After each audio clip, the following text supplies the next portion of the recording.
Assalamualaikum warahmatullahi wabarakatuh. Alhamdulillahi rabbil alamin. Allahumma salli wa sallim ala Sayyidina Muhammadin wa ala alihi wa ashabihi ajma'in.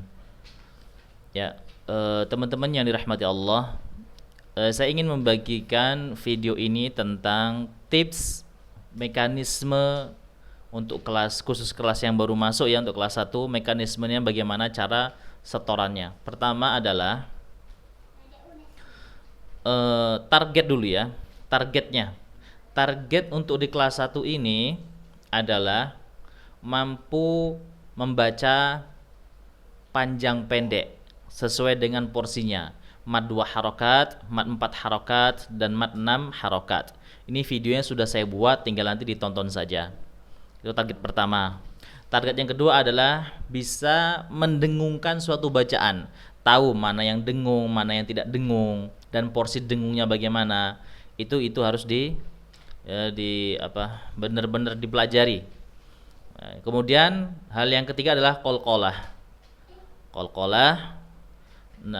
Qalqalah pantulan ringan, pantulan sedang, pantulan berat.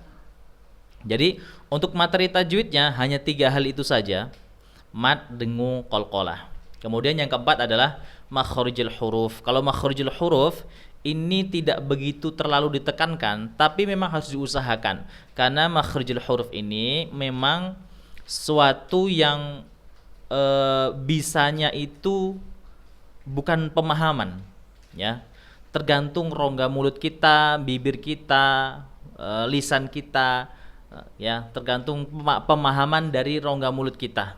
Itu beda dengan mad, dengung, qalqalah, itu pemahaman di pikiran kita, di otak kita, insya Allah akan cepat dimengerti. Dan itu sudah saya buat materi yang begitu mudah kalau masalah tajwidnya. Tapi kalau masalah pengucapan, makhraj, saya jelaskan begitu apapun yang sebisa saya. Kalau memang belum dapat dia memang belum dapat. Ada namanya proses pembiasaan, pemaksaan terhadap lidah, kemudian pembiasaan. Jadi untuk teori tajwidnya hanya 3, mad, dengung, dan qalqalah. Kemudian makharijul huruf semampunya.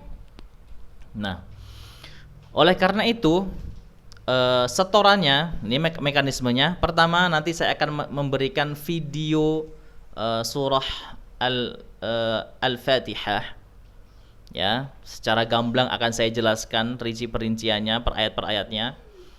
Nah, kemudian silahkan dipelajari mana yang harus dipanjangkan, mana yang harus dipendekkan, mana yang harus didengungkan, yang dikolkolahkan. Contoh seperti itu ya. Contoh kalau di surah Al-Fatihah ini banyaknya mad 2 harokat sama mad 6 harokat ya, mad 2 harokat tentunya. Ini benar-benar diseriusi bagaimana saya memberikan solusi cara atau memberikan pelajaran cara memanjangkan mad 2 harokat, karena ini yang paling penting, yang paling banyak salah biasanya dibaca mad 2 harokat.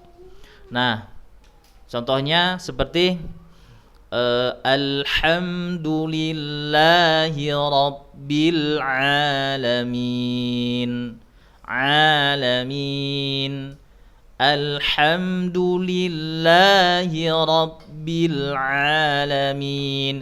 Ayun-ayunan seperti itu yang saya inginkan ya. Jadi kemudian setelah disetorkan surah Al-Fatihahnya kepada ustazahnya, nanti sama ustazahnya dikoreksi, begini, ini jangan dipantulkan karena ini bukan huruf pemantul. Contoh seperti ini makhrajnya kurang pas, ini pas. Nah, itu koreksi itu nanti jadi bahan pelajaran, jadi bahan murojaah ketika nanti tadarus di rumah ya. Jadi mengapa hanya 1 pekan sekali? Karena saya ingin memberi kesempatan lebih banyak praktek sendiri daripada menyetorkan bacaan ya. Seminggu sekali aja itu masih banyak yang kelabakan ya, masih banyak yang kelabakan. Sampai-sampai ini yang kelas 1 sekarang yang mau naik kelas 2 ada yang pengen nyetor sekaligus. Akhirnya apa yang terjadi? Yang terjadi adalah tidak menguasai sama sekali cara-cara membaca mad, dengung, qalqalah. Itu yang saya sayangkan. Padahal saya memberikan waktu sangat luang sekali belajarnya. Kita belajar santai, tapi kalau diikuti prosedurnya, insya Allah pasti akan bisa. Insya Allah. Ya, ikuti saja prosedurnya. Ya. Kalau masalah materi tajwid itu mudah. Nah, Nah, jadi hasil dari koreksian ustazah ini nanti ibu-ibu atau bapak-bapak pelajari mana yang kira-kira kemarin saya salah, yang dikoreksi yang mana saja. Kemudian di rumah itu dicoba-coba. Nah, setelah dicoba-coba, ketika tadarus Al-Qur'an, ngaji biasa di rumah, dipraktekkan itu. Ya, contohnya buka surah Al-Baqarah, contohnya seperti itu kan. Dzalikal kitabu la raiba fihi hudal lil muttaqin alladzina yu'minuna bil ghaibi wa yuqimunas shalah. Jadi benar-benar mad dua harakat yang kita dapat materi dari saya, kemudian dipraktekkan di surah-surah lain. Nah, jangan sampai ada lagi, semaksimal mungkin tidak salah mad dua harokatnya. Begitu. Itu yang saya inginkan. Kemudian setelah mad dua harokatnya sudah bisa, jadilah pembiasaan. Nah, kemudian habis itu, setelah itu nanti masuk surah An-Nas, ya kan? Minggu keduanya masuk surah An-Nas. Surah An-Nas itu lebih banyak dengung. Karena mad dua harokat yang tadi sudah bisa, akhirnya nggak perlu lagi mempelajari mad dua harokat, pelajari khusus dengung. Ya, contohnya, Qul a'udzu birabbin nas. Materi dengung sudah saya susun sedemikian rupa dan sangat mudah insyaallah dipahami. Nanti dengung ikhfa, apa dengung ketika nun tasdid, mim sukun, itu sudah saya bahas semuanya. Nah, itu setelah dipelajari, setelah disetorkan ke ustazahnya di grup, kemudian dikoreksi, nanti ini kurangnya Bu, ini kurangnya, ini dengungnya kurang. Nah, itu dikoreksi, kemudian dilatih sendiri lagi di rumah. Dilatih, masuk ketika tadarus, dipraktekkan dengung-dengung itu. Ya, dipraktekkan dengung-dengung tersebut. Setelah dipraktekkan, nah dalam 6 hari itu, ya. Setelah itu masuk minggu ketiga, nanti masuk lagi surah Al-Falaq. Al-Falaq itu qalqalahnya. Kemudian barulah baca qalqalah. Ya. Al-Falaq itu lebih qalqalah. Materi qalqalah sudah saya buat dengan sangat mudah insyaallah. Tinggal dipraktekkan. Nanti disetorkan lagi sama ustazahnya surah Al-Falaq, ya. Kemudian setelah disetorkan, pelajari apa saja yang dikoreksi sama ustazahnya itu. Setelah dipelajari, kemudian ketika tadarus, praktekkan qalqalahnya terus selama 6 hari. Itu yang jadi pembiasaan, membiasakan membaca mad dengan sesuai porsinya, membaca dengung sesuai dengan porsinya, membaca qalqalah sesuai dengan porsinya.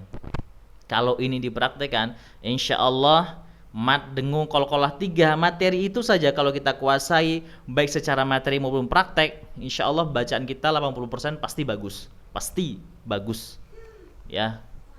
Nah, gitu. Jadi nanti targetnya dari surah Al-Fatihah sampai surah Al-Ma'un. Setelah sampai surah Al-Ma'un, nanti tinggal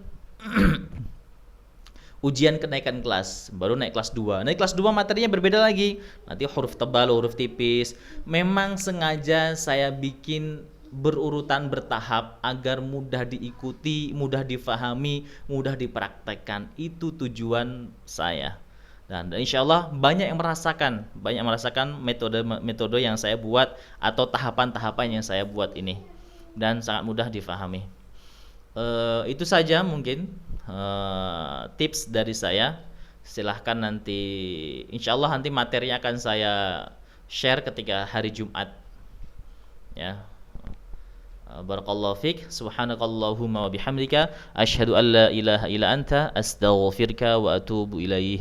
Assalamualaikum warahmatullahi wabarakatuh.